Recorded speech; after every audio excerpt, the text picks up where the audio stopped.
What is up, everybody? Chris of Midlife Crisis Media here. Welcome to the next Film Collection 2024 live stream on my channel.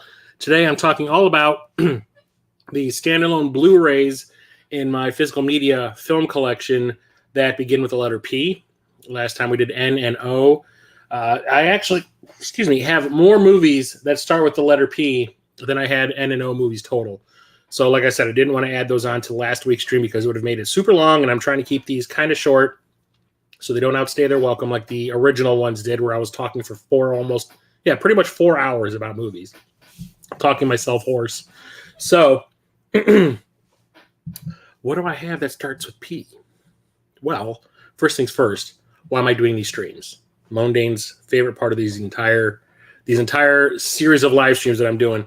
4 reasons. Good content for the channel. I get to talk to awesome people because that's fun. And it's good to have a visual record of everything in your collection just in case something happens. So, what do I have? I have a lot of franchises that start with the letter P. And we're going to start off with a duology of a franchise right now. And that is Pacific Rim. I have the OG Pacific Rim in 3D.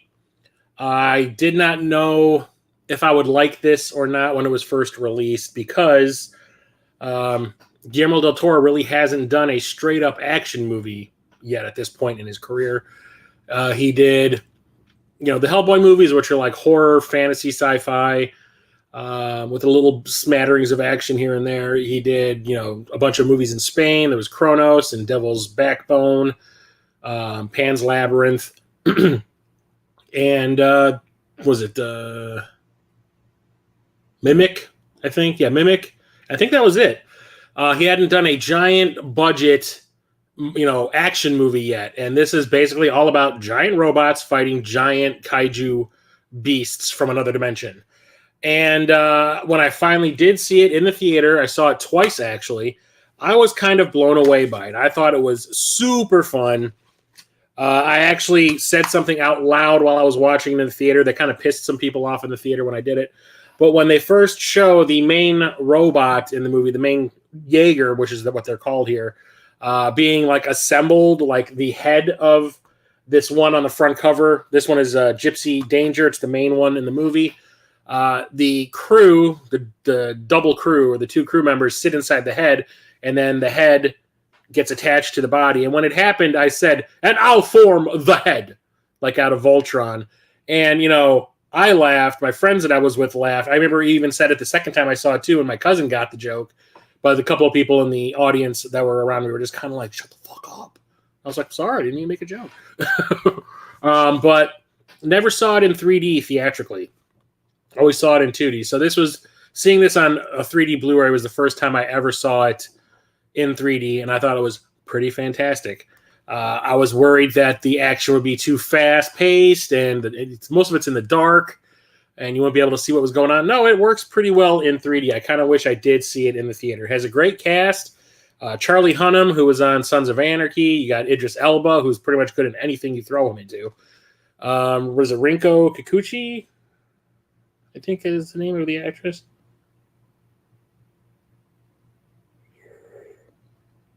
You got Charlie Day from his Always Sunny in Philadelphia.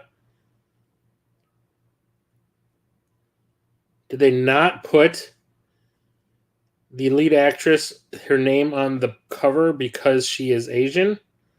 That's kind of shitty. Whatever. Super fun movie. The action is great. The effects are phenomenal. And, you know, watching giant, you know, lumbering robots, you know, turning their hands into ray guns and blasting these giant creatures that are pretty crazily designed, I guess, is pretty rad. I liked it quite a bit.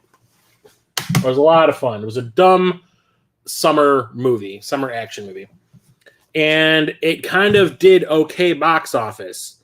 I guess they were expecting that it would be one of these big, you know, blockbusters of the summer, and it kind of broke even, made its money back, maybe a little bit of profit, but not enough to warrant a sequel. Well, there was like a fan backlash to that decision, and I guess kind of like the same way people on Twitter and other social medias were doing the whole release the Snyder cut when it comes to the Justice League movie to try to get people, you know, drum up interest for it. Same thing kind of happened with Pacific Rim, where people were just constantly hounding Legendary to make a sequel. Well, they were like, fine, we'll make you a sequel, and you'd better come and see it. And the same thing that happened with Tron Legacy, same thing that happened to Snakes on a Plane, where there's this huge viral internet excitement for the movie, but when it comes out, nobody goes to see it.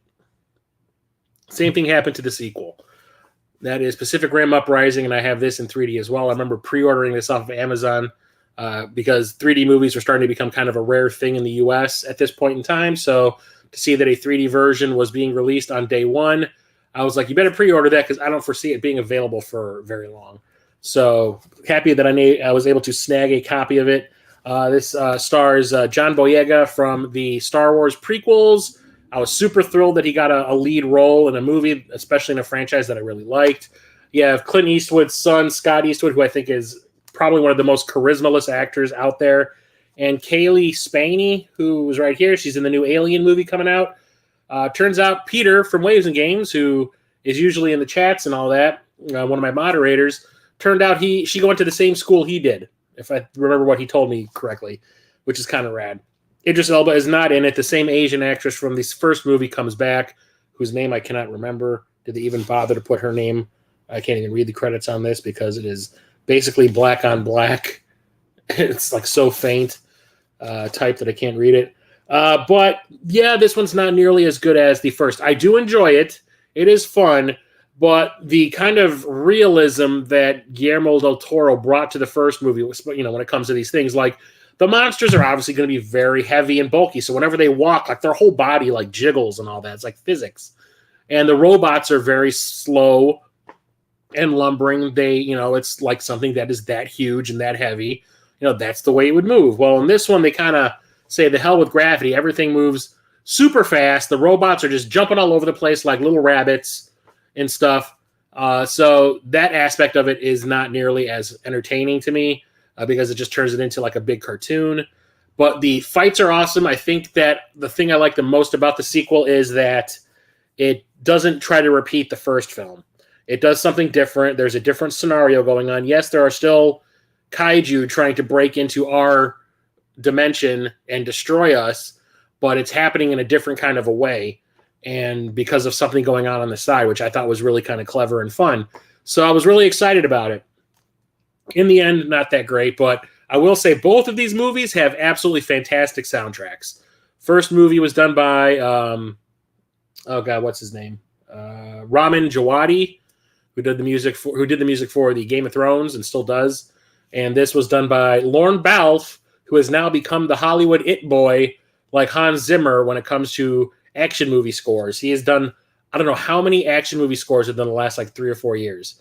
And he just does not stop. He just recently did Beverly Hills Cop 4 and the last 2 Mission Impossible movies.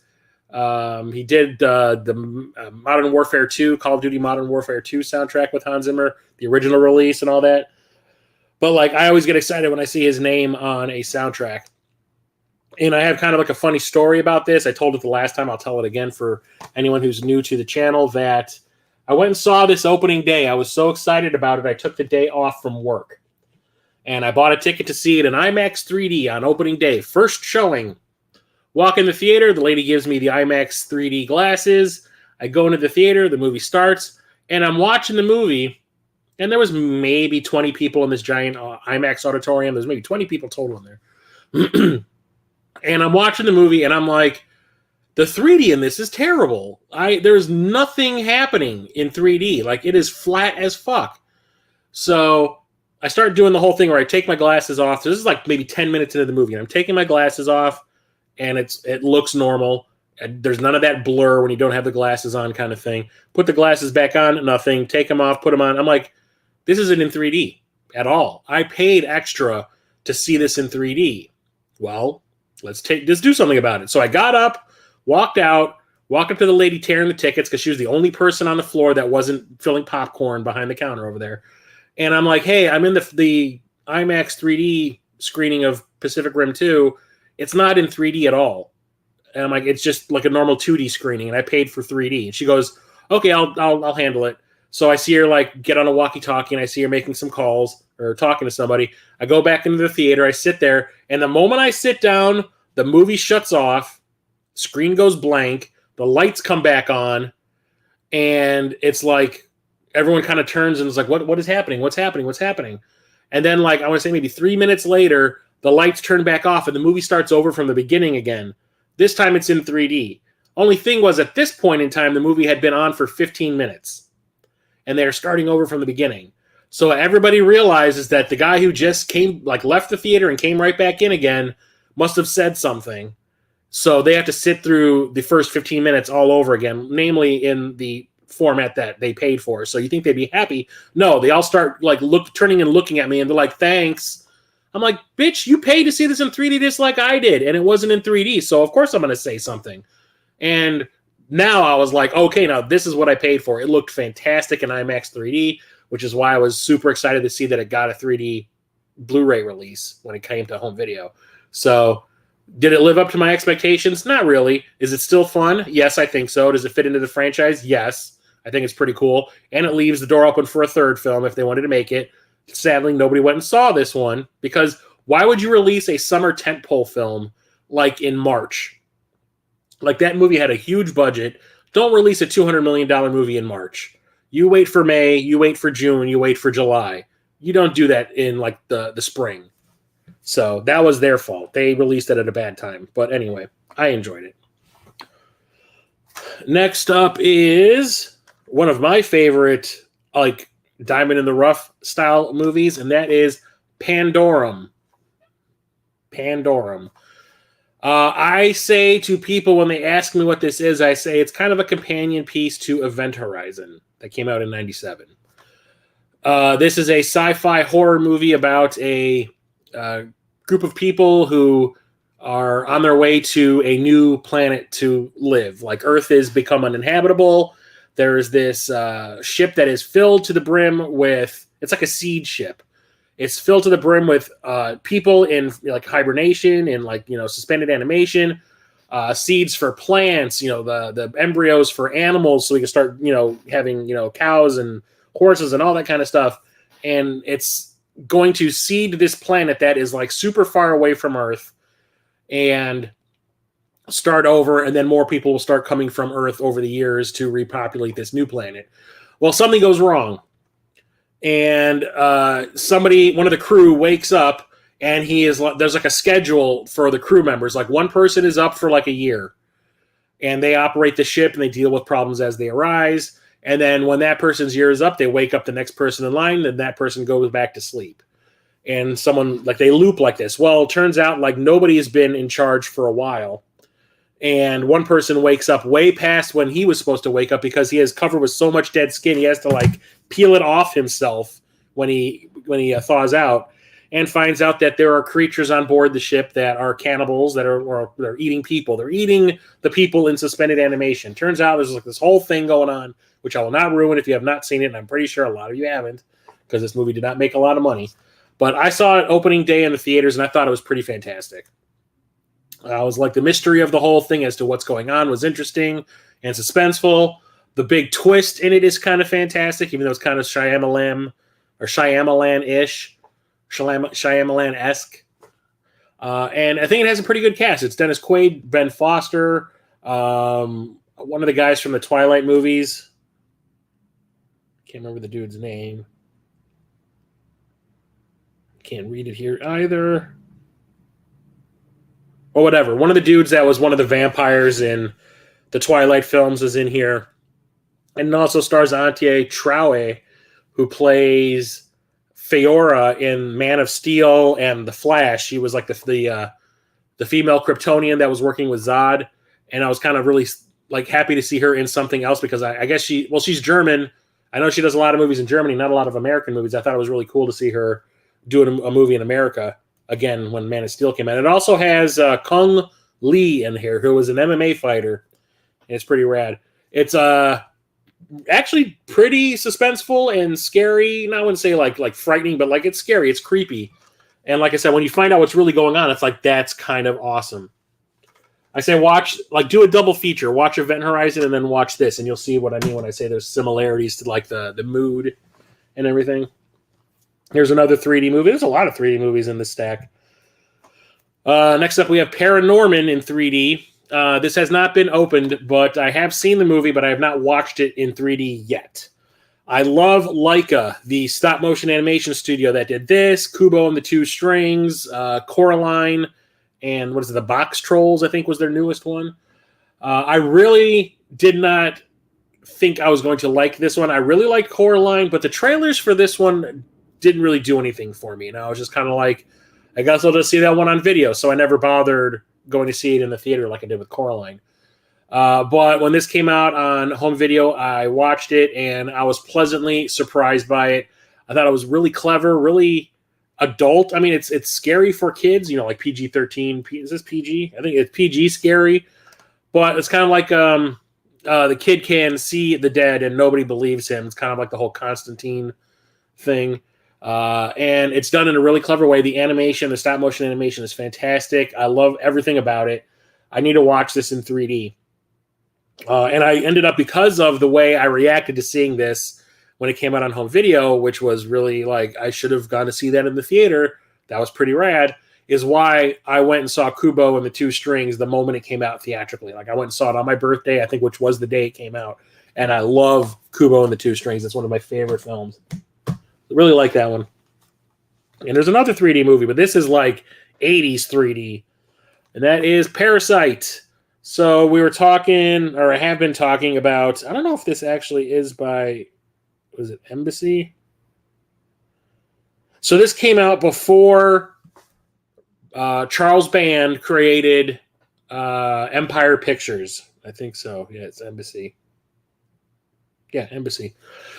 Charles Band, who I've talked about on this channel to no end, created Full Moon Entertainment, which was like one of my favorite things in the 90s. They made all these like low budget direct-to-video horror, sci-fi, and fantasy movies that I loved. But before that, Charles Band owned a theatrical release company called Empire Pictures, and they went bankrupt because, just kind of like Canon Films, they tried to compete with the big boys, and they didn't really quite have the money to do so, and they ended up bankrupting themselves. But he bounced back like a year later by creating a direct-to-video company with funding from Paramount.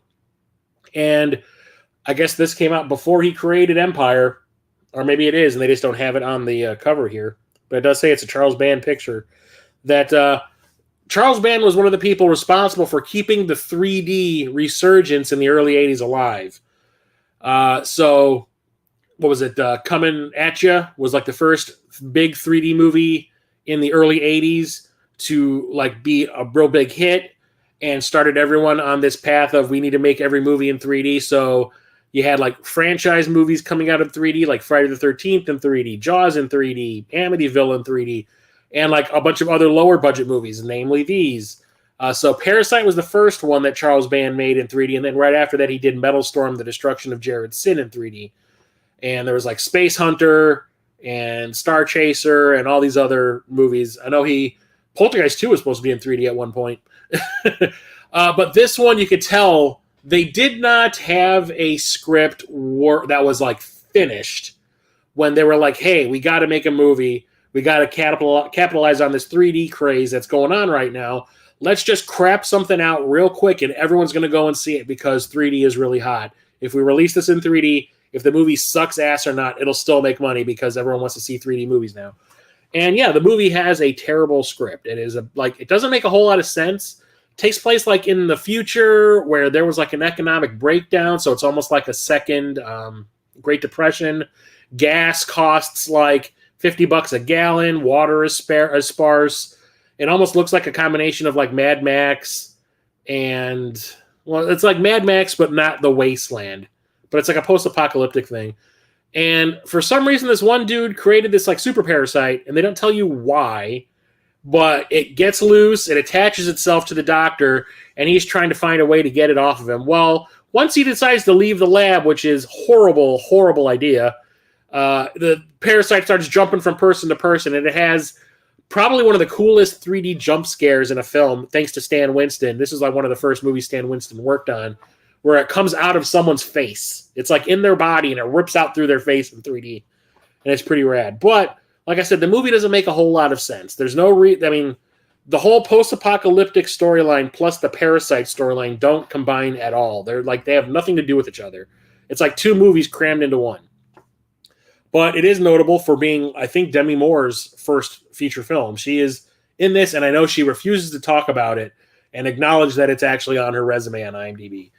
So if you ever see Demi Moore out in the wild, and you're like, hey, I just want to let you know I really like Parasite, she'll probably punch you in the throat. But it does have a lot of really cool extras on it. This is one of the first movies I ever got from Kino Lorber. Kino Lorber is actually one of the companies that is keeping like 3D Blu-rays alive right now. If they get the rights to distribute a movie that was released in 3D theatrically, they're going to actually release a 3D Blu-ray of it, which is kind of cool. Because I don't think we would have ever gotten Parasite or Treasure of the Four Crowns. There's like two other movies I think I have from them that are in 3D. But there's this company that does, what is it called? The 3D Film Archive. And I think they're doing like a collaboration they have like a contract with Kino Lorber that the 3D Film Archive restores the movies and then Kino Lorber releases them. Here's another one of those like Diamond in the Rough movies that I love and not a lot of people talk about. And this came out in, I think, 97. I think. Yeah, 97-ish.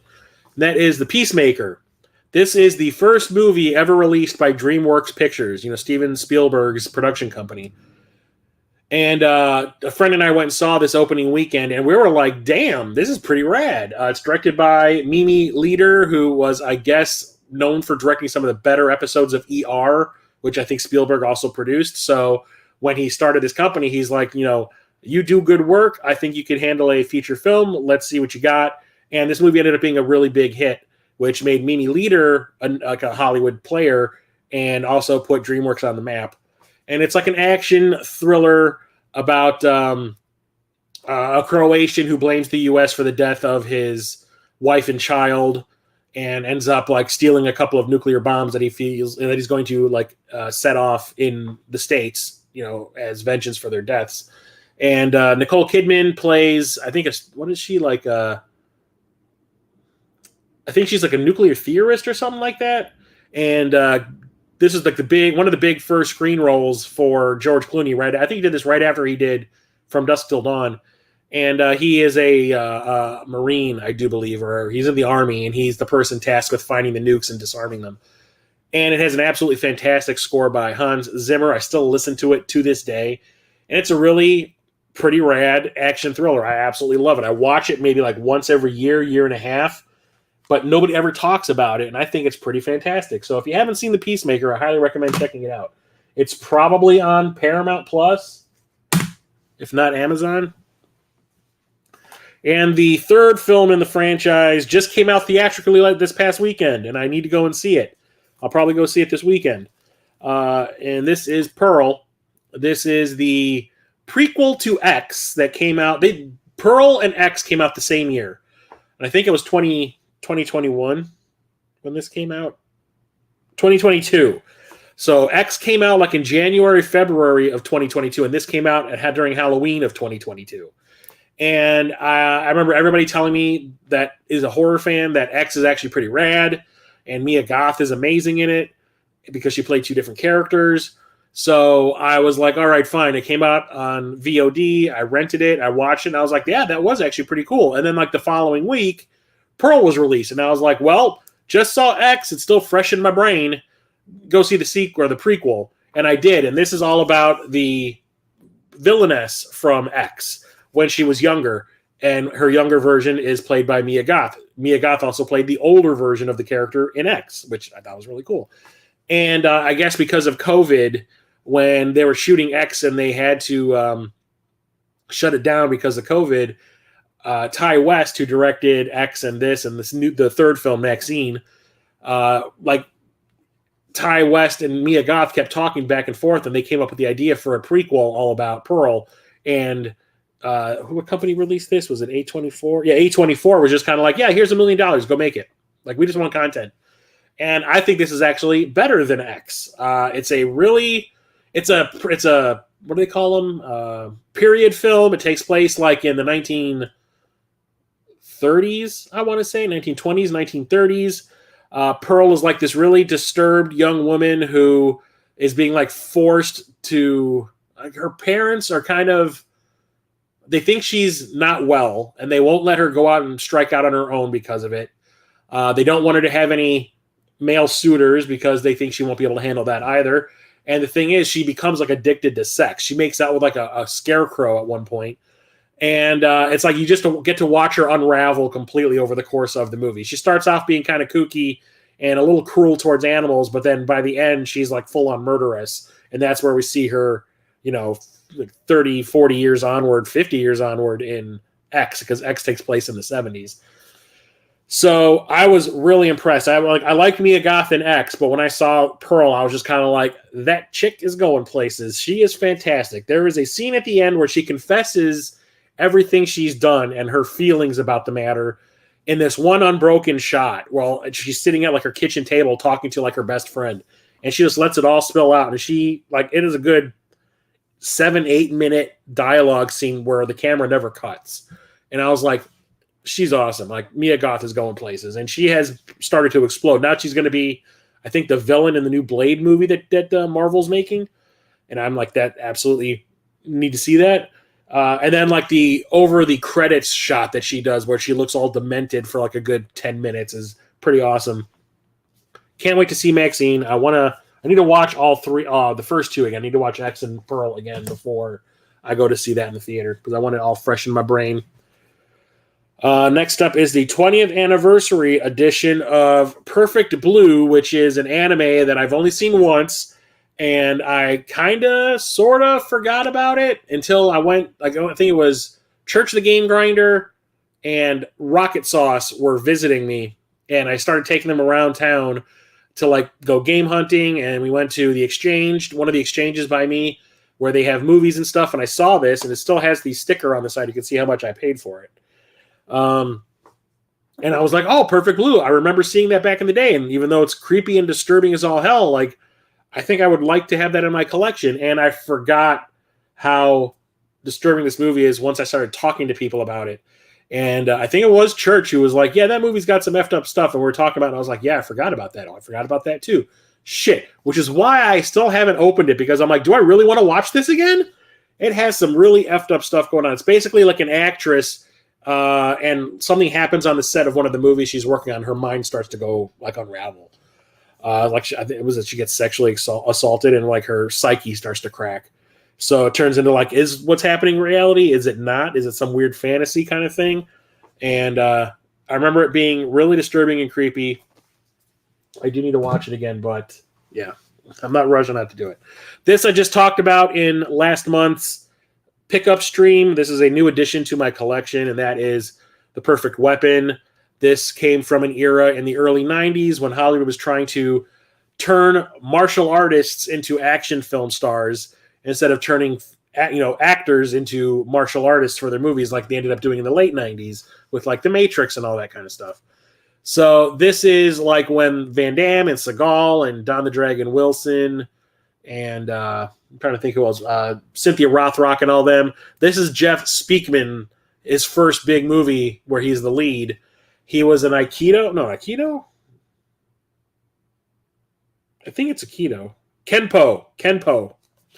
Kenpo master who they tried to turn into an action star, and this did not make any money at all. I do remember when it came out, I remember seeing the trailers for it. I remember seeing the TV ads for it. I remember seeing it in the newspapers. But, like, I just was like, who is that? Like, Van Damme, I had seen Bloodsport on home video, and then I started going to see his movies theatrically. Seagal, I saw, what was his first movie? Was it Above the Law?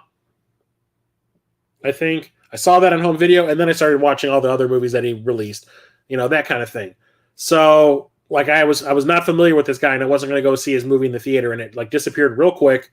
But it has, like, a cult following now, and it's a simple revenge story, because I did watch this when it came out on home video, and it's Speakman's brother gets killed by this, like, Japanese gang, and he takes it upon himself to get revenge for his brother's death. Nothing crazy. But it also stars Mako and Professor Toru Tanaka, whose face is kind of right there on the cover, who played Sub-Zero in The Running Man. Yeah, Sub-Zero, now Plane Zero. It has some extras, but nothing crazy. Anything with Speakman? Street Speed, an interview with star Jeff Speakman. So hopefully that's a new interview, because that'd be kind of cool. Okay, so I was talking about with Parasite, Charles Band, Full Moon Features, Empire goes bankrupt. He creates Full Moon Entertainment, makes a killing on home video with all of these like low budget movies he's making for Paramount. So much so that he's like, hey, why don't we start a second label that's geared specifically for kids? So he goes to Paramount and he's like, hey, you guys want to give me some more money and I'll start making you some kids movies on low budgets. And they were like, yes. Here's another like $1 million per movie you want to make. Go and do your thing. So he created Moonbeam Entertainment, and they made, I want to say, maybe 8, 9, 10 films for that market. No, I only watched one of them. I only saw Pre-Hysteria, which I'll be talking about later. But that was when they were coming out on home video. I only watched Pre-Hysteria. I didn't watch any of the other ones because I was like, that was okay. And I realized that they were actually going for like lowest common denominator when it comes to these kind of films, where it was just kind of like, just make something that the kids can watch. Who gives a shit if it's good or not, kind of thing. Just really stupid and cheap. So I never saw any of the other ones. But because I'm trying to get all of these like 90s era Full Moon films, I said, since I can get the Moonbeam films as well, get those too. So one of them is Pet Shop.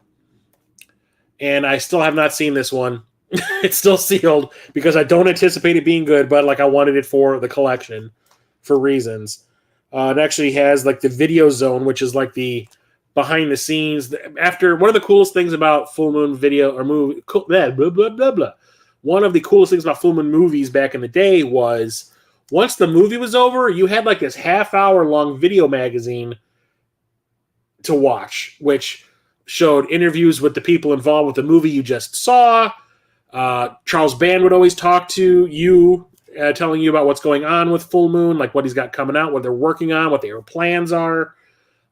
Special effects people. There's always interviews with the people doing the effects and the physical, what do they call it, the practical effects and all that kind of stuff. A bunch of them because, what's his name, David Allen, who was in charge of like the stop motion effects for a lot of the Full Moon movies. There was always interviews with him, and there was always like trailers for upcoming films and behind the scenes of those too to like drum up interest. They were really fun. This actually has the Moonbeam video zone for this label, but it just says, take him a pet from another universe. So it looks like space animals end up at a pet shop in the middle of a small town. So I have not seen it yet.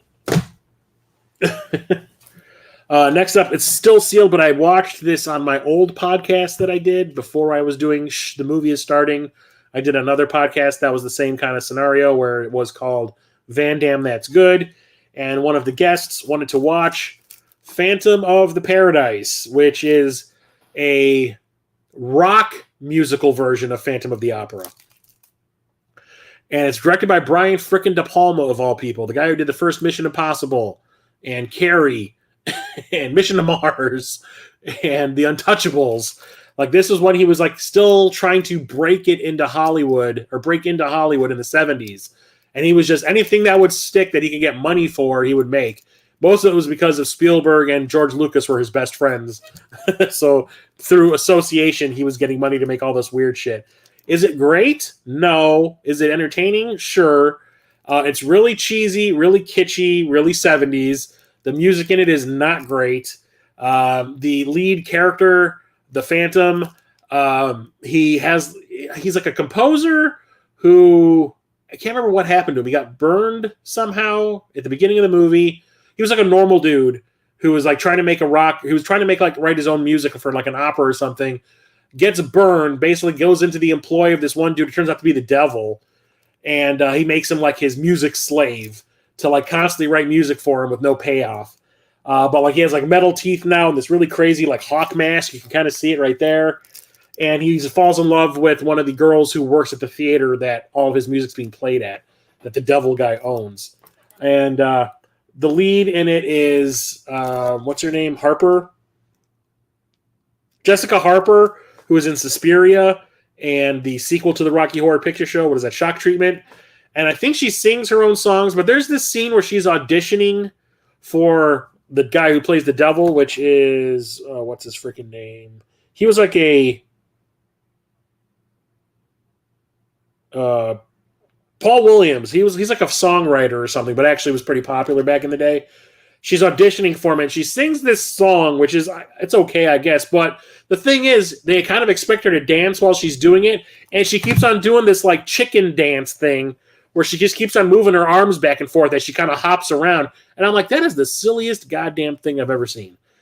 So the first time I saw this was during my podcast, and it was like, well, I never saw it before, so I was more watching it than ragging on it like everyone else was.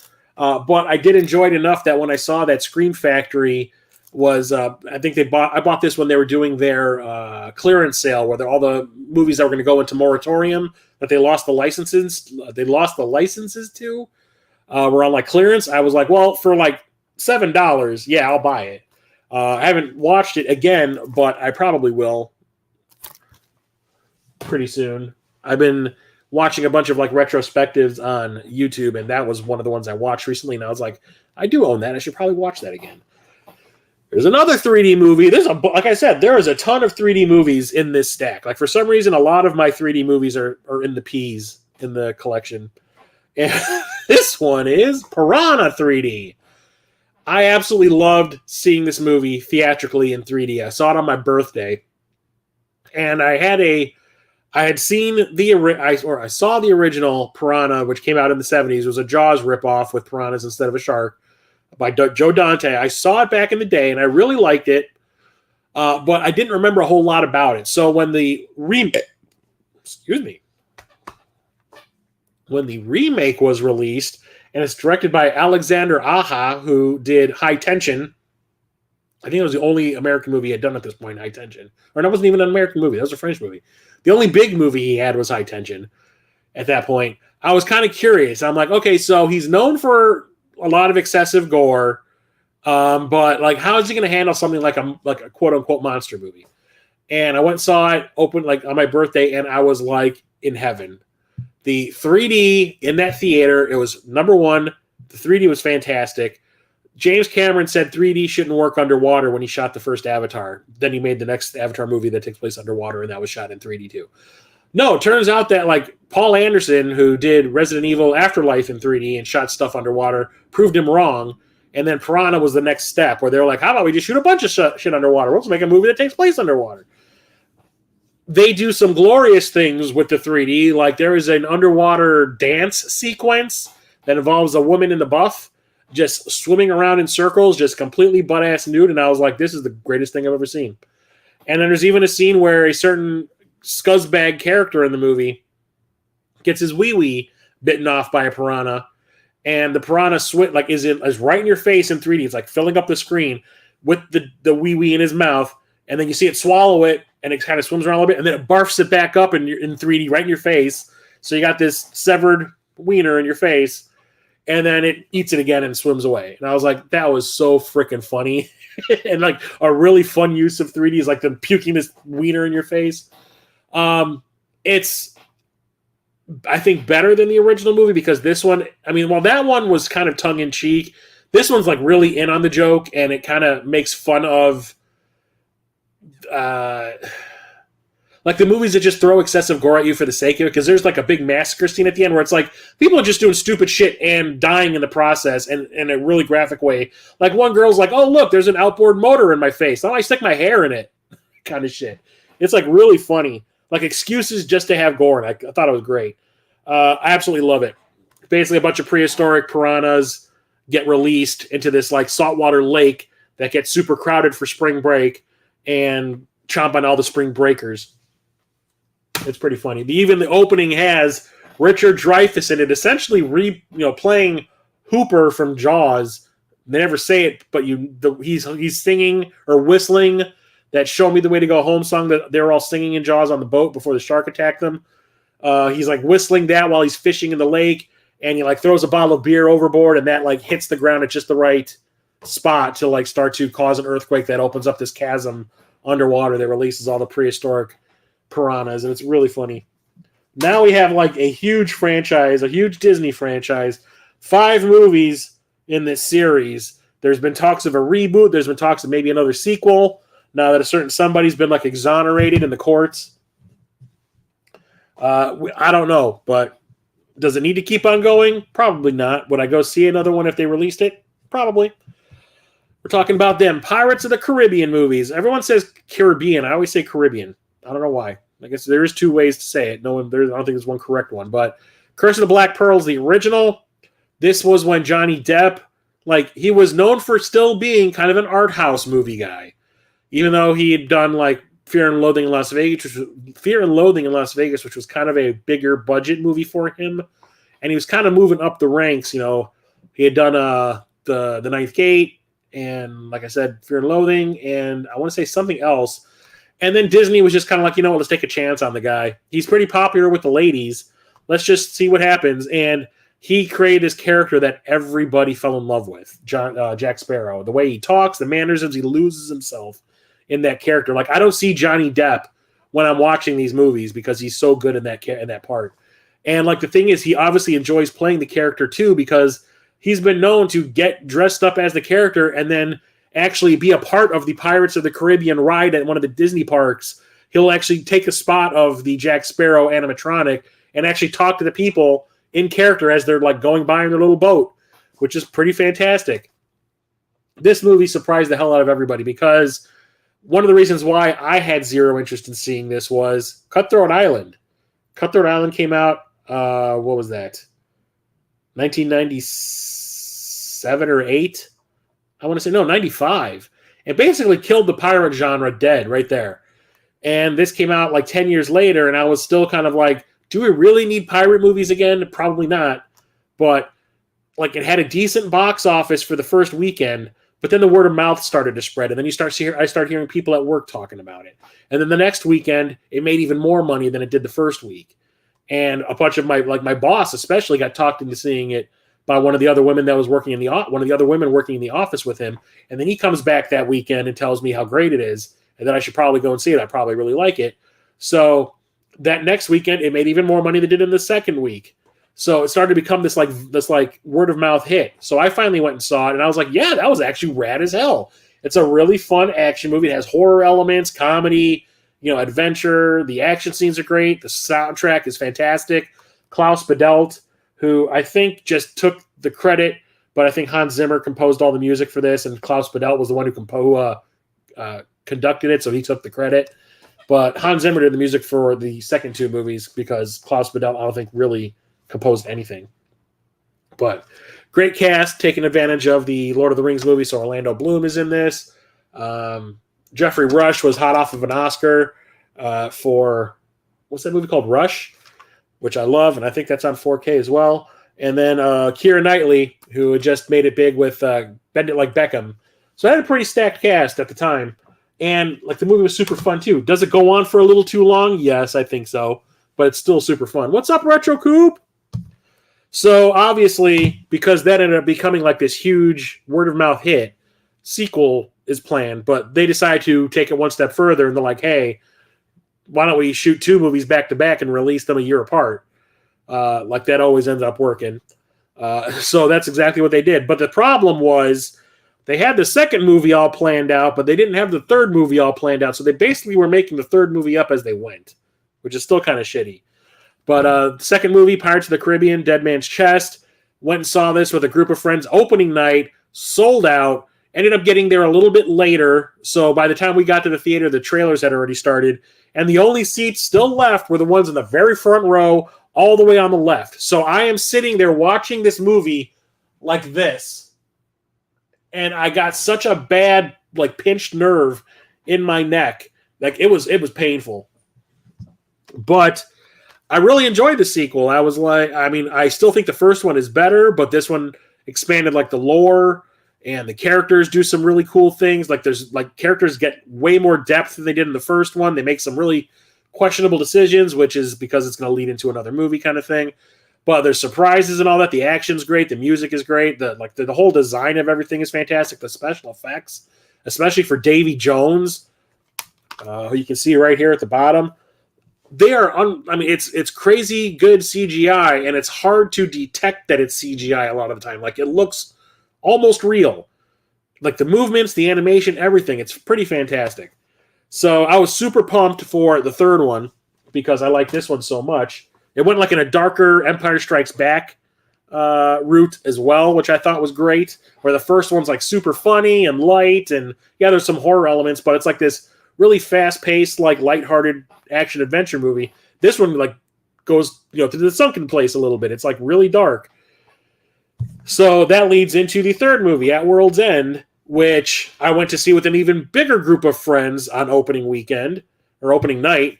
And half the people I was with were like, well, that sucked. And the other half were like, what are you talking about? That was great. This they made up as they went, essentially. They were just given an unlimited budget to do whatever the hell they wanted. And Johnny Depp and all the rest of the cast basically made up dialogue on set. They made up the plot as they went. They had a cast in place, but they didn't know what they were going to do with them. They hired, what's his name, Chow Yun-fat to play the big villain for this one, and also still deal with the whole Davy Jones character in it. And the whole scene that has to do with Johnny Depp in limbo, where he's walking around that desert and licking rocks and stuff, that was just made up as they were going. They had no plan.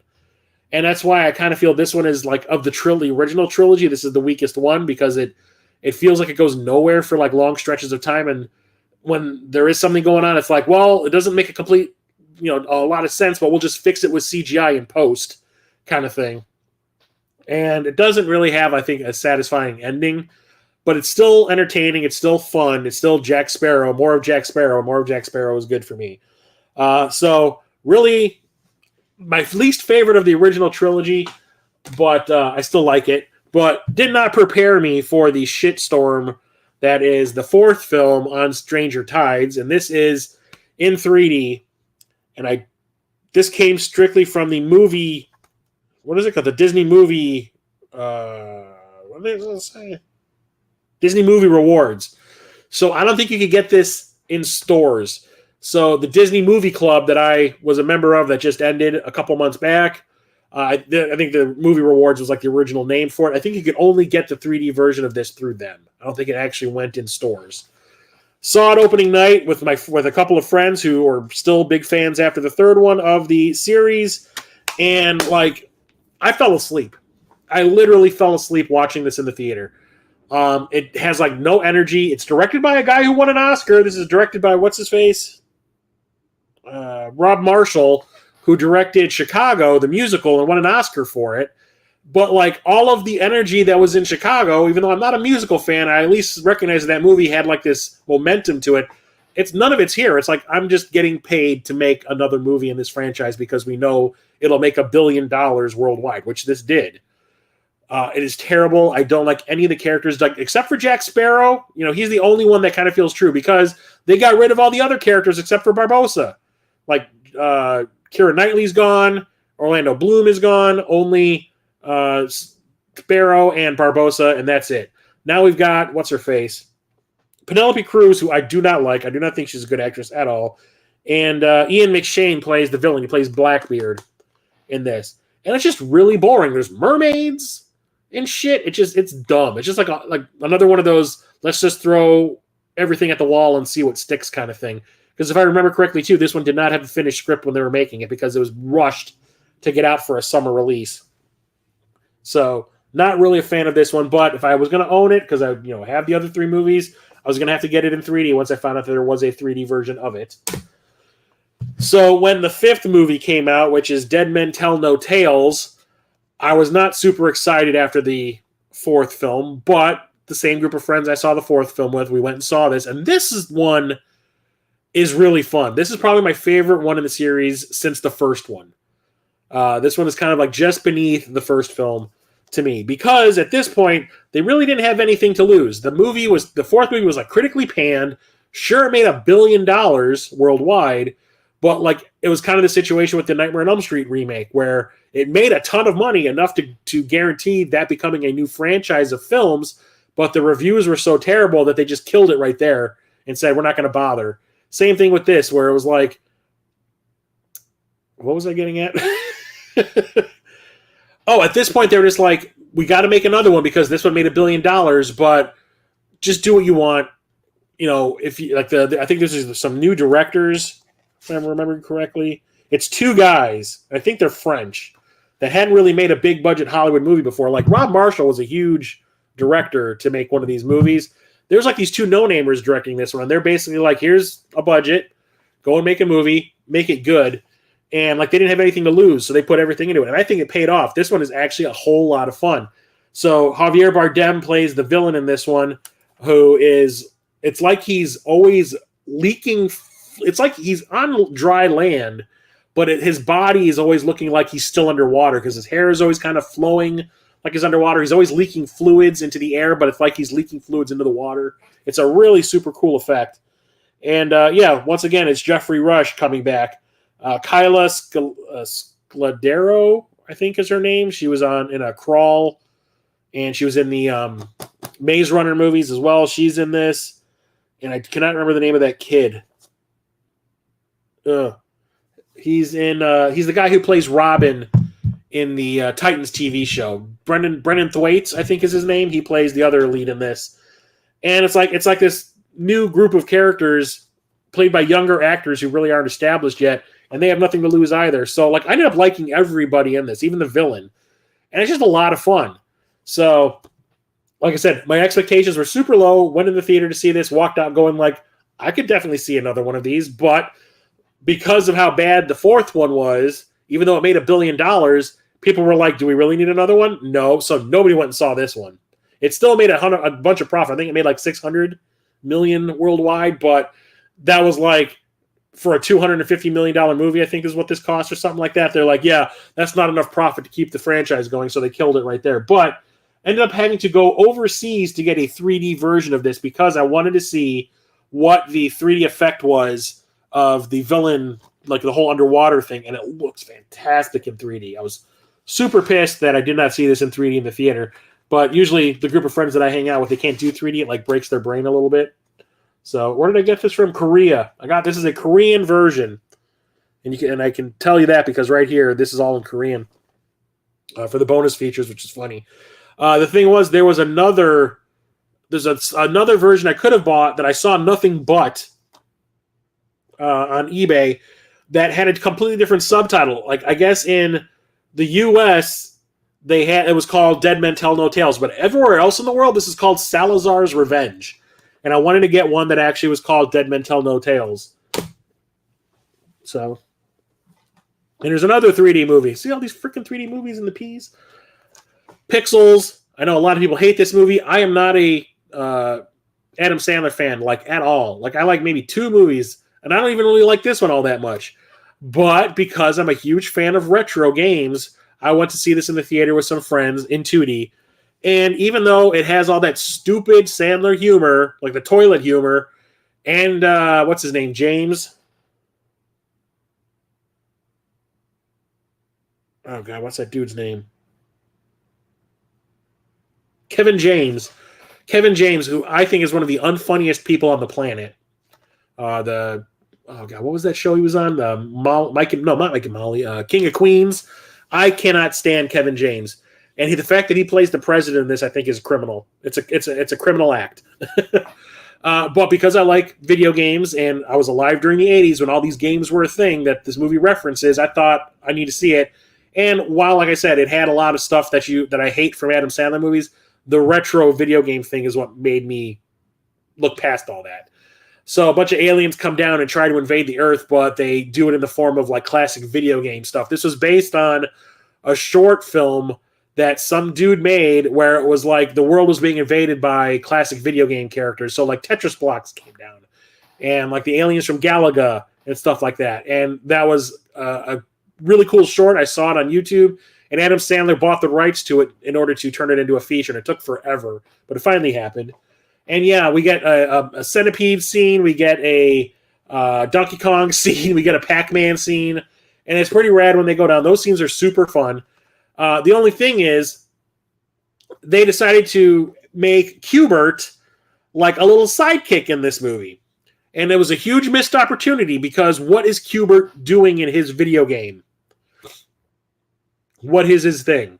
Anyone that's in the chat, you know what Q*bert's deal was in the game? Like what he would do in the game?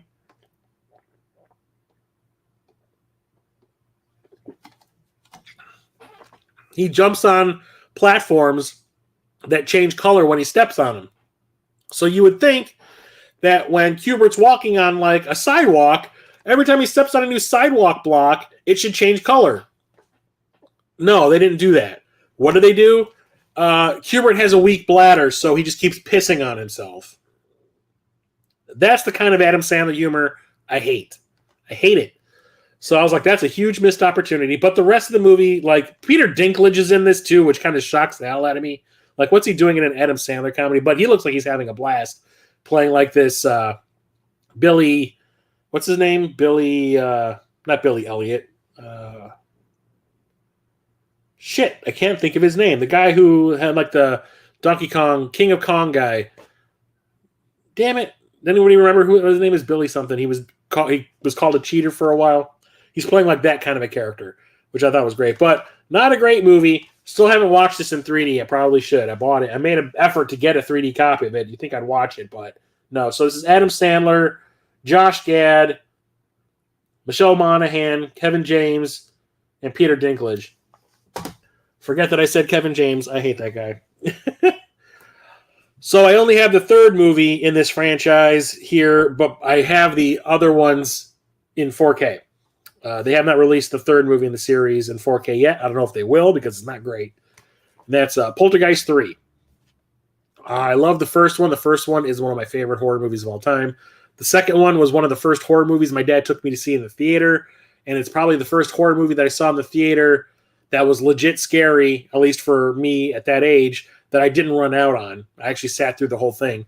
But the third one is a completely different matter. So Even though the second one was not a huge hit, it was a big enough hit that they were like, let's make another one, but we'll make it super low budget. So there are all the effects in this movie are done in camera. There is no like practical effects. It is all in camera. So the whole idea behind this one is the ghosts are trying to still get Carol Ann. They follow her to Chicago. She's visiting her aunt and her uncle in Chicago, and they're living in the Sears Tower for some reason, which is funny. But they're trying to get her through mirrors this time. So there's a lot of like image play. Billy Mitchell, that's it. Peter Dinklage plays like a Billy Mitchell type character in Pixels. So there's like all of these reflection gags going on. And what it really is it's just two rooms made to look like they're opposite of each other. And they have two actors that are dressed the same walking through, but one of them will do something different to be creepy. So they show like two characters walking down a hallway, and the hallway is lined with mirrors. And like the two people that the camera is focusing on, they're just walking normally down the hall. But in the reflection in the mirrors that are in the background, you see them kind of like walking in the same way, but they'll turn and go through a door that's in the reflection instead, and stuff like that. It's cool to see in action, but there's a couple of times where things aren't mistimed. You can see the gags. So there's one part where, so this stars Tom Skerritt and Nancy Allen as the aunt and uncle. Nancy Allen at one point is like standing in front of a mirror with her back to the mirror, and her double has her back to the camera, but then it turns around and grabs, or like reaches through the mirror and grabs her. But the thing is, there was supposed to be like one of the parts between the mirrors in frame, like where one mirror ends and another one begins. And it's like this big black strip that's right there. And it looks pretty real. But the thing is, when the double turns around to grab her, she bumps it. And it turns out to be like a rubber band that is just stretched in the frame. And you see it go, blah. And I was like, oh, God, you couldn't do a second take? But it's not good because the story was basically over after the second movie. The story was over after the first one. It really didn't need a sequel, but that made a ton of money, so make sequel. The story was definitely over after the second one, but they decided to make another one, and it's like there's nothing really going on in this movie. It's basically 90 minutes of people constantly screaming, Carol Ann, Carol Ann, over and over again in some cases. Just, Carol Ann, Carol Ann, Carol, and it is annoying. Like, I swear to God, they say her name 150 times in this movie. It is crazy. And like I said, because of the no budget for practical effects and they had to do everything in camera, it looks kind of cheap. And the actors that they hired that are not Heather O'Rourke or Tom Skerritt or Nancy Allen, they freaking suck. Especially the guy that plays the psychiatrist that thinks that Carol Ann has been faking the haunting thing the whole time. He is one of the worst actors in the history of film. But I had to have it for the collection because of the franchise. And the thing about this that's the worst is that you can tell that Heather O'Rourke is really sick while they're making this movie, because for some reason her face was like all puffed up and like her cheeks were just gigantic. And it turned out she had like an intestinal blockage or something. It was like a congenital thing. And she was sick while they were making it. The medication that she was given, which she was misdiagnosed with something else, the medicine she was taking made her like cheeks puff up. And then like they were maybe 4 or 5 days away from finishing the shooting of the movie, and she died of the blockage. So there's like the ending of the movie does not make a whole lot of sense because they hadn't shot it yet before she died. So the director kind of wanted to shelve the movie. He didn't even want to make it anymore because she died, and he felt I guess the director and Heather O'Rourke kind of bonded while they were making the movie, and he felt like finishing the movie was just not going to he knew the movie wasn't going to be great, and he wanted to honor her by not releasing it. But the company was like, "Dude, we've spent all this money on it. You better go fucking finish it." So he got like a stunt double to do it, and she's never seen from the front. It's always from the back. So like she has nothing to do with the finale of the movie, the character of Carol Ann. It ends up like switching over to Tangina, the little medium from the first two movies. Her character does everything instead, which is kind of shitty. Kind of leaves a bad taste in her mouth when the movie's over, but not great. Trying to get all those Studio Ghibli films that was that little goal that I set for myself a couple of years ago and gave up on it. Kept Ponyo. I saw this once and I don't remember anything about it. I think I was watching it while I was doing other things, so I was kind of half paying attention to it. It just says a magical, extraordinary vision of dazzling undersea world rich with visual wonders. I don't remember anything about it. It's just like a kid from the ocean. That's all I really remember. But it has a really good voice cast. That's Cate Blanchett, Noah Cyrus. Is that related to Miley Cyrus? Matt Damon, Tina Fey, Frankie Jonas, Cloris Leachman, Liam Neeson, Lily Tomlin, Betty White. God damn. I need to sit down and watch that one again because I don't remember anything about it. Like I said, I think I was doing other things, like I was working on my computer or something while I had it on in the background. And now we have Popcorn, which is another one of those under the radar, diamond in the rough type movies that I remember being really excited about. I remember seeing this poster in the newspaper, in the film section of the newspaper, and going like, I need to go and see that. That looks rad. That poster's awesome. And it was playing at probably one theater that was even remotely close to me, and that was still a big drive. So I was like, I guess that's not happening. But I saw it when it came out on home video, and I remember showing it to like all my friends, like, you need to watch this. And like half of them were like, and half of them were like, okay, that was kind of cool. So it's like a slasher movie that has movies within the movie. So there is a closed down movie theater where something horrible happened in the past that gets reopened by a bunch of film students for like a one weekend thing for like a fundraiser, where they cleaned up the movie theater. They set it up for a film festival of like 3 movies. There are 3 gimmicky movies from like the 50s. One of them I think it's called The Stench, and it's all about like the theater was going to pump out smells into the theater while you're watching the movie. Another one is about a gigantic mosquito in a 3D movie with a giant mosquito in it. And the fourth one was about a guy who died in the electric chair, but he didn't die. Or he was executed in the electric chair, I should say. Didn't die, and goes and kills all the people that accused him with his new electricity powers that he has. And then the gimmick for that was the chairs. Some of the chairs in the theater are rigged up with a shock. So whenever he's killed, the guy in the movie's killing somebody, there's like a big shock that'll hit some people in the audience to make them jump. The one with the mosquito was, because it was in 3D, they had a giant mosquito that was like hidden within the ceiling of the theater, and during certain attack scenes, they'd swing the big mosquito through the audience to make them think it was in the theater with them, kind of thing.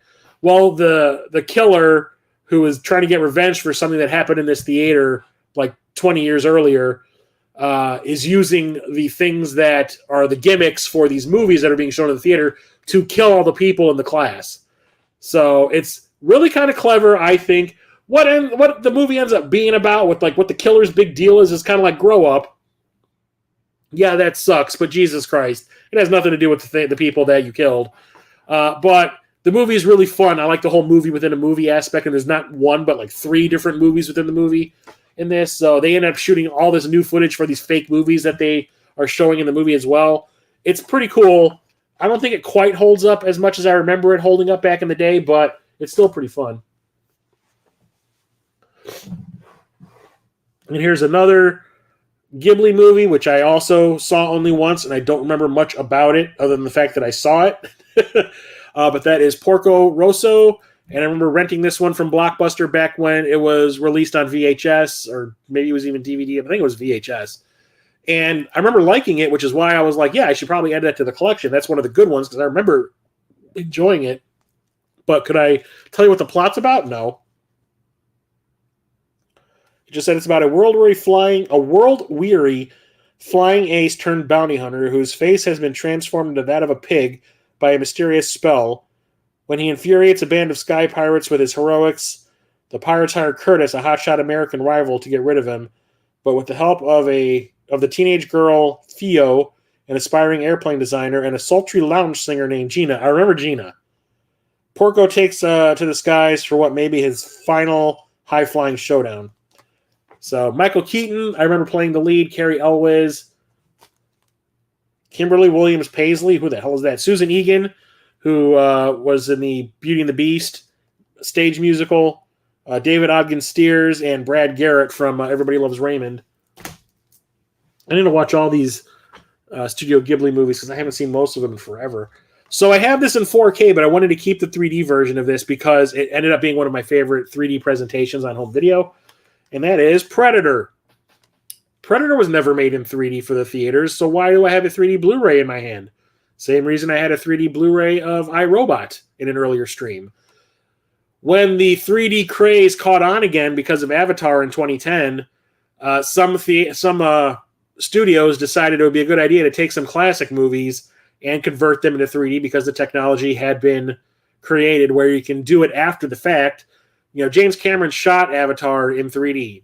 Paul Anderson shot Resident Evil Afterlife in 3D. But certain other movies were turned into 3D after the fact with computers. Sometimes it works, sometimes it doesn't. Watch the Clash of the Titans remake to see how it can go disastrously wrong. Trust me. So once they perfected the computer programs to do that, they started making releasing older movies in 3D. So this was released in 3D. iRobot, Top Gun, Gamer. There was I think another one from Lionsgate. I think I thought about buying it, but I said no. I think I got rid of Gamer. But I was really skeptical about this because Predator is one of my favorite movies, and you don't mess with Predator. So I was thinking that this was just going to be this big jumble of 3D effects that don't make any lick of sense. But when I watched it in my PSVR, holy shit. They managed to make every leaf of that jungle a separate thing from all the other leaves in the jungle. It must have taken them forever to convert this. The way that the Predator vision looks in 3D is fantastic.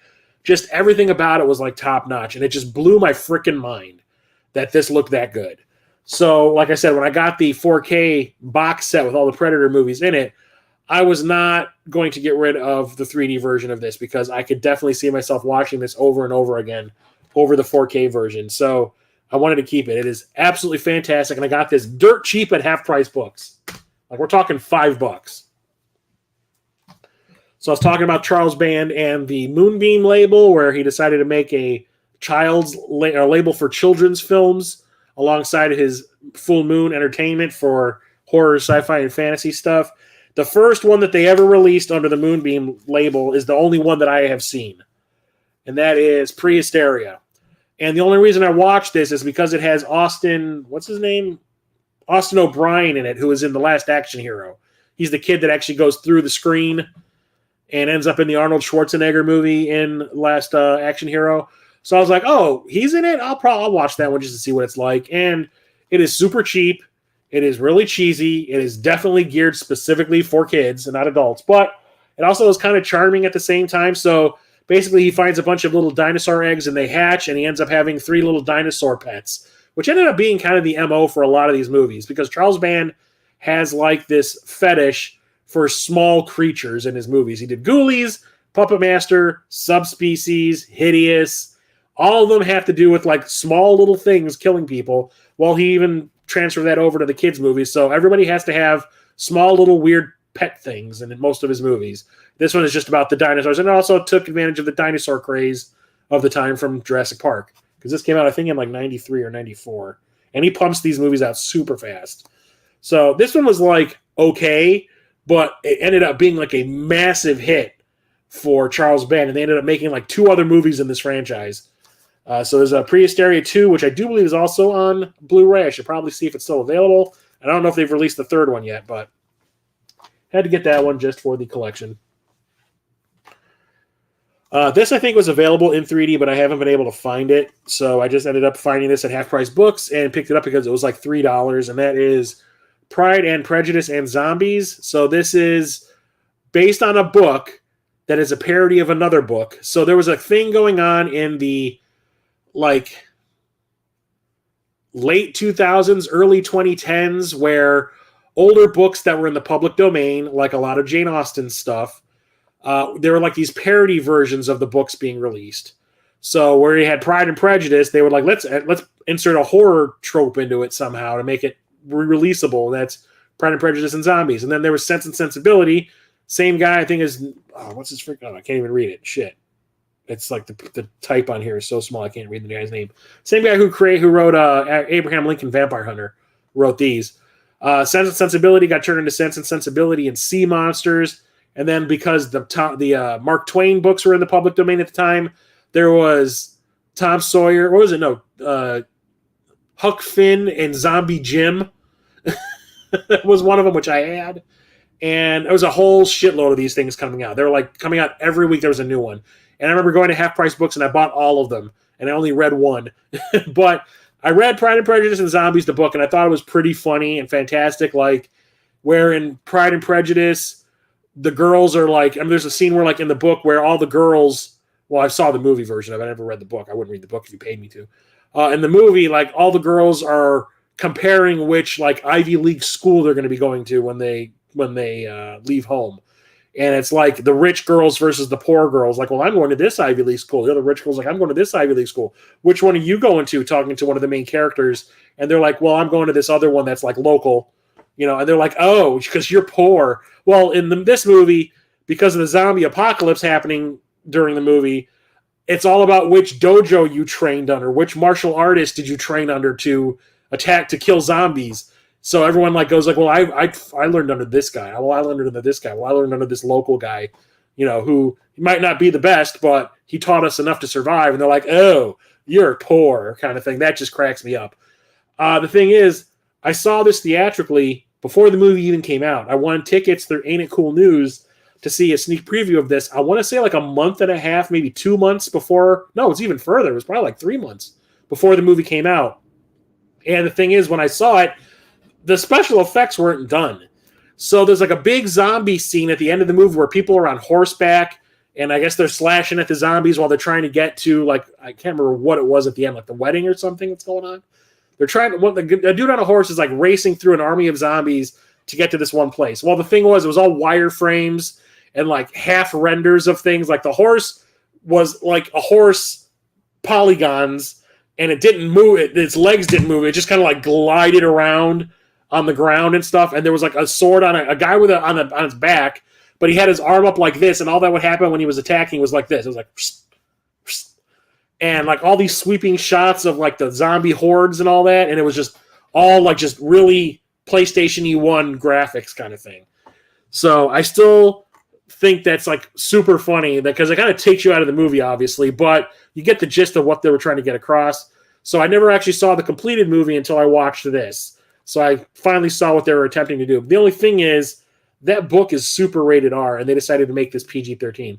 The only blood stuff that happens is at the very beginning when a little girl becomes a zombie and they cut her head off in the beginning of the movie. And the camera gets soaked in blood. That's the only part of this movie that's like gross. Outside of that, it's like pretty bloodless, but it's entertaining. I don't think it's as good as the book, but the movie's actually fun. But that was in 3D also, but like I said, I have not been able to find a 3D version of it. Next up is Primal Fear, the movie that put Edward Norton on the map. This is a legal thriller where Edward Norton's character is accused of a murder, and he comes off as this really nice guy, kind of simple, I guess. And Richard Gere is his defense attorney, and it's like, is he being played? Is he not? You know, there's so much evidence against the guy, but he doesn't seem like a killer. Is he? Kind of thing. And it's really, really cool. And I think the final shot of the movie is pretty fantastic. I don't want to ruin it if you haven't seen it yet, but I'm not a big Richard Gere fan, but this is one of the few movies of his that I actually enjoy. Who directed this? Gregory Hoblet. He did, what was it called? Fallen, I do believe. That one with Denzel Washington with the body-hopping supernatural killer.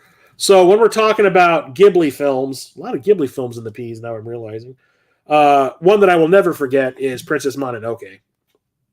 I remember when this was released theatrically, not too long after the Japanese version was released overseas, and just could not get out to see it. I remember making plans multiple times to go and see it, but it only lasted for, I want to say, 2 weeks theatrically over here, at least by me.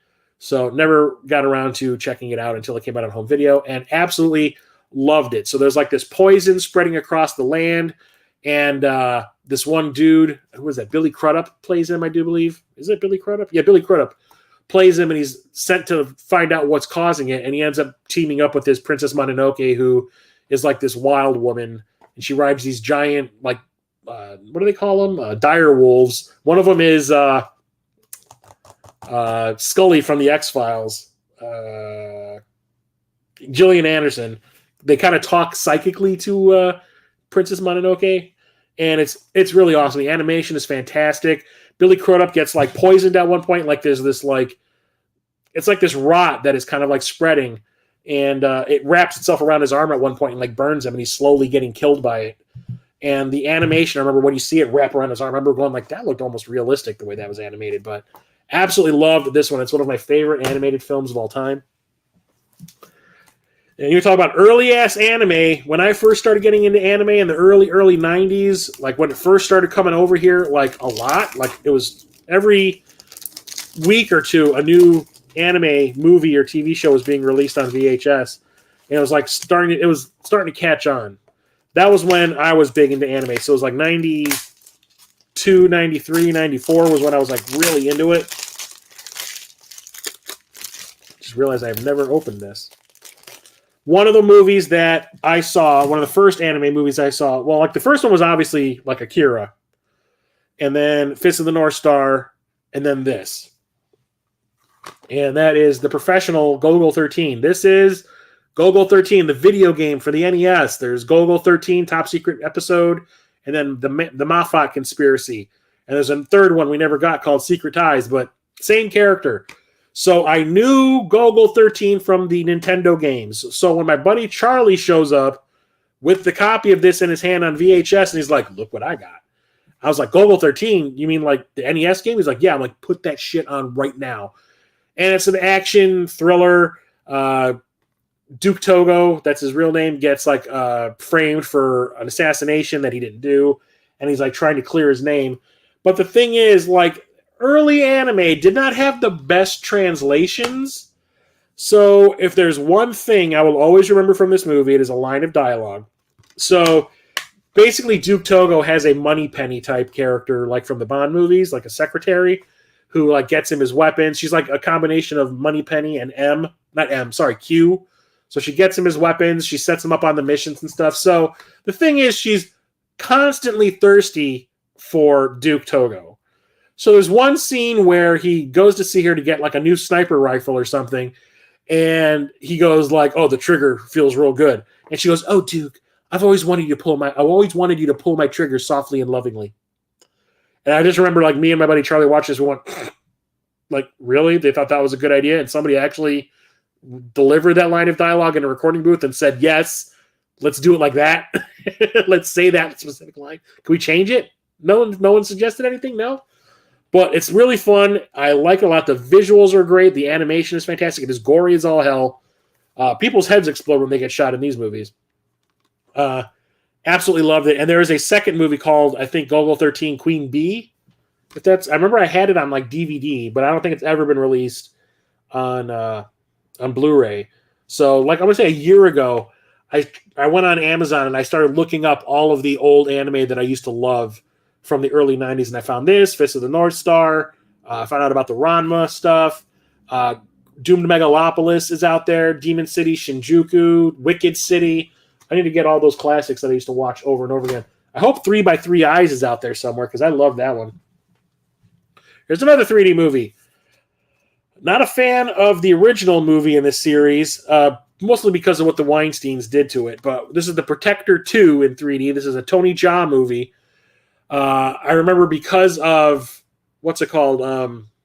Ong Bak being so freaking rad that the next Tony Jaa movie that was released was called The Protector. And it was directed by the same guy who did Ong Bak, but it was supposed to be like completely over the top. Like what you thought was great about Ong Bak times 12. Went and saw it, and it made absolutely no sense. Like, they cut the whole... Like, the Weinsteins bought the rights to the movie, cut a bunch of stuff out, because why the hell not? We're the Weinsteins. We can do whatever the hell we want. Movie made no sense. So I remember walking out of that movie theater going like, well, I'm never going to go see another Tony Jaa movie ever again, because that kind of sucked. Sure, the fights were cool, but the movie sucked. So didn't even realize they had made a second one. So this definitely came out after Tony Jaa got his shit back together after having a nervous breakdown making Ong Bak 2 and 3. So I found this at half-price books for like $10. And I was like, well, this is when I was trying to buy all the 3D movies. So I was like, well, there's another one that could add to the collection. That'd be pretty rad. Watched it that night, and it's not the greatest movie again. Like, for some reason, Tony Jaa's obsessed with elephants. But yeah, the fights in this one are great. The 3D works really, really well, but the plot is kind of shitty. And RZA being in it, RZA can't act for shit, so another minus against it. He plays the villain. He's not good. I'm sorry. But worth it for the fights in 3D, which are pretty awesome. And then here's another movie I used to watch on. I never saw it on home video. I only saw this on cable, and I didn't know anything about it. I might have seen something about it. My dad used to get a magazine in the mail that was called like Video Review or something like that, and it was basically all about all the movies that are going to be coming out on home video with like interview. And there's also like reviews of technology, like the new VCRs, new camcorders, all this kind of stuff. And I think I might have seen an ad for this movie in that magazine, but I didn't go out of my way to see it. Didn't really care. And then I caught it on cable, like in the middle of the afternoon during the summer one year. And I was just kind of like, oh, that was kind of cool. It was kind of a different twist on like a horror movie. So I remember watching it a bunch of times because it was on all summer long, and I used to watch it every time it was on, and then hadn't seen it in 20 years, 25 years. Found it on Blu-ray, and I was just kind of like, yeah, it was cheap. I think I paid like $8 or $9 for it, but it's called Pulse, and it stars Joey freaking Lawrence. You know, whoa, from Blossom. He goes to live with his dad after a divorce, and his dad has remarried a new woman, and that is Roxanne Hart, who was the love interest for Connor McLeod in the first Highlander movie. And turns out there's something going on in the neighborhood. The electricity is kind of weird. The electricity kind of has a mind of its own. So they don't really tell you what it is. It's kind of like the whole situation with Oculus or the original Halloween, where there's no explanation given as to why these things are happening. They just are.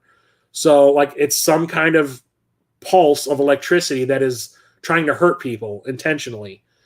And like at first it starts to just do stupid things like it like the lawn starts to die because of the electricity going through the water in the ground.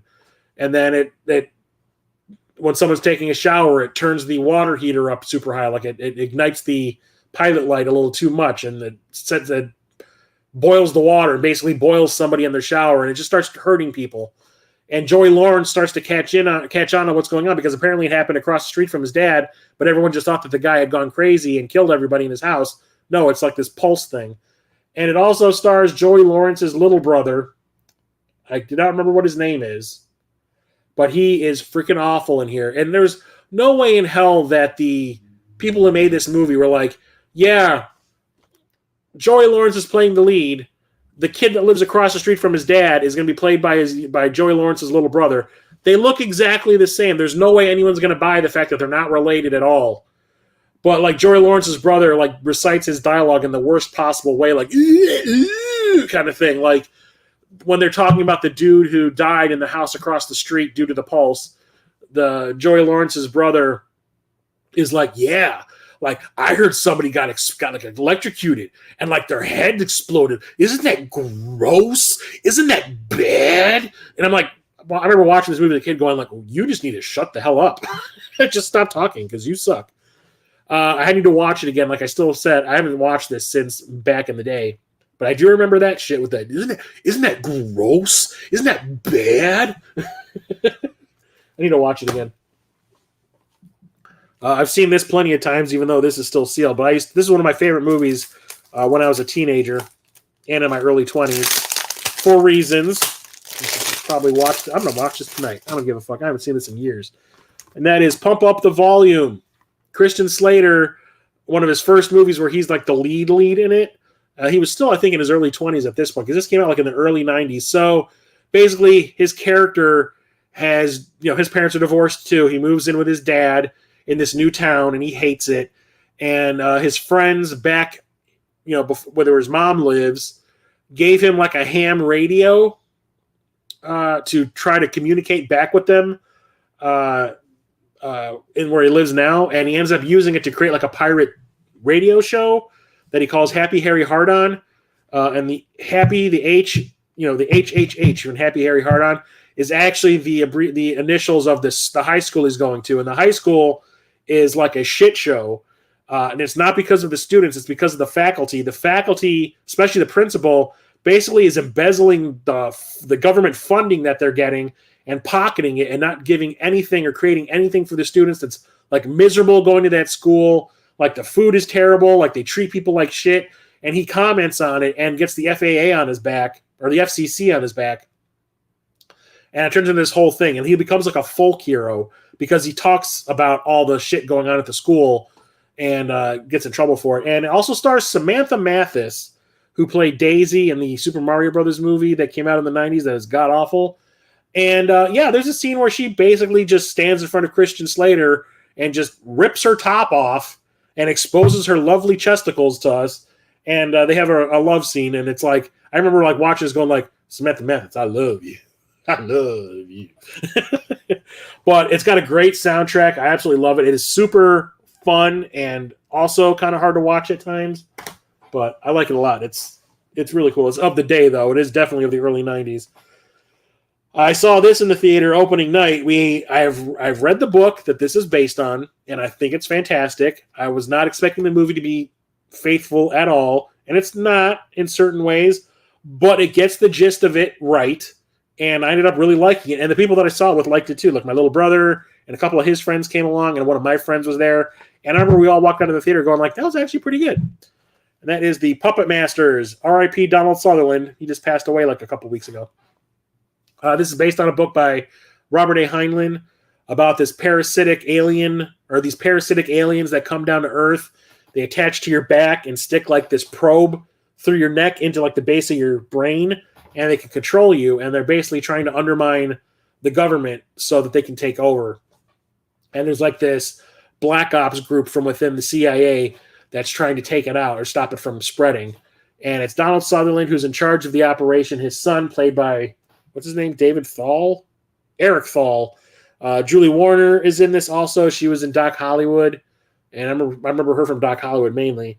And Yaphet Kotto from the original Alien. He plays one of the army generals. And Keith David is in it too, as another army general. Well, you think they controlling us like puppets? Remember, that's the way Keith David's big scene. It was in every single trailer for this movie of him saying that line. He's like, so they control us like puppets.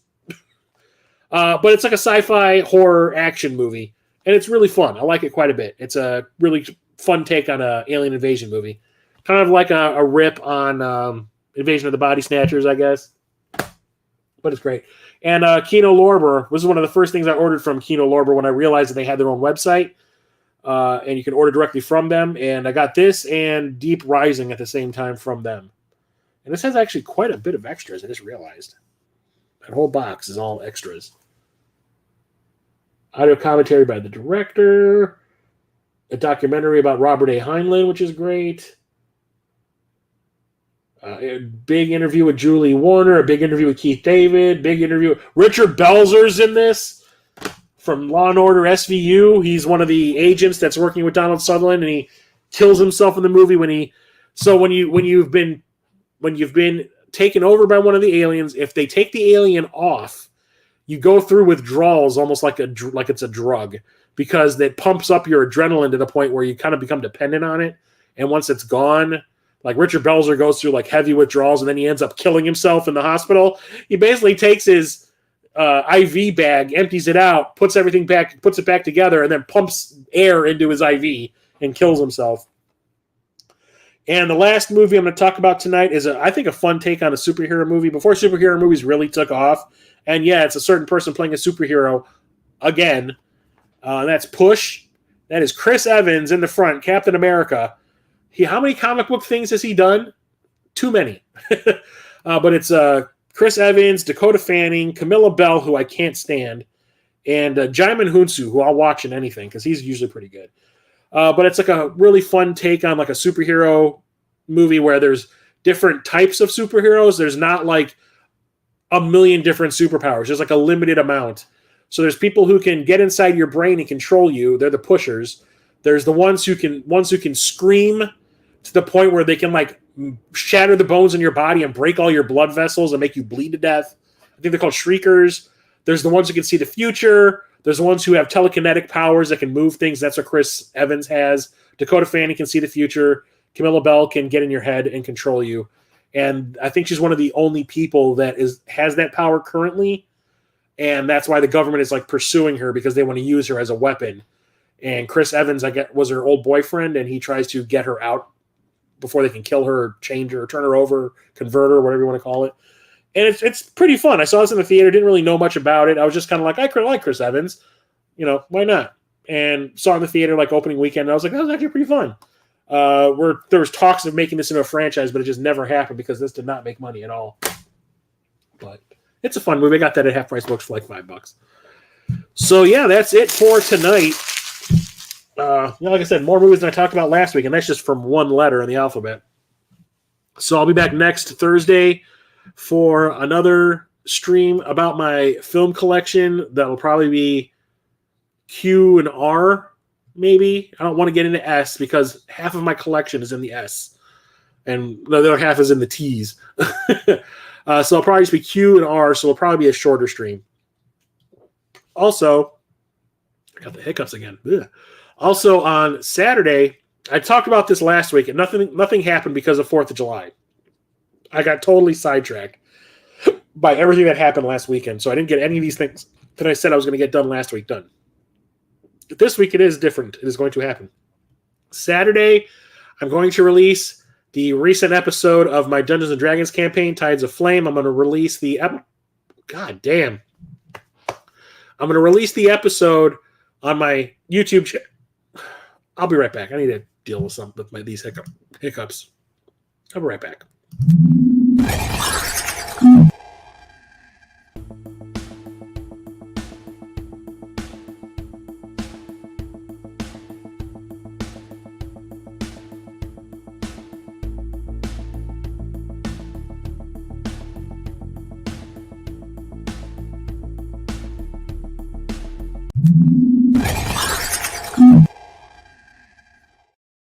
Okay, I'm back.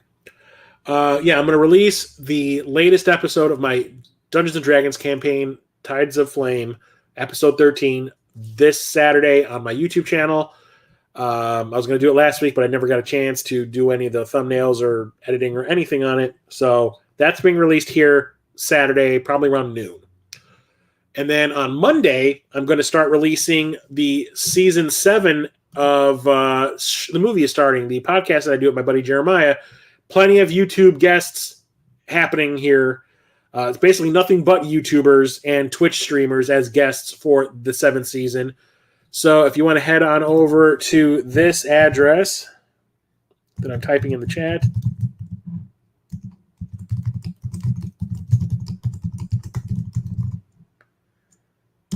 Right there. That'll take you to the movie is starting YouTube channel, and give that a subscription if you can.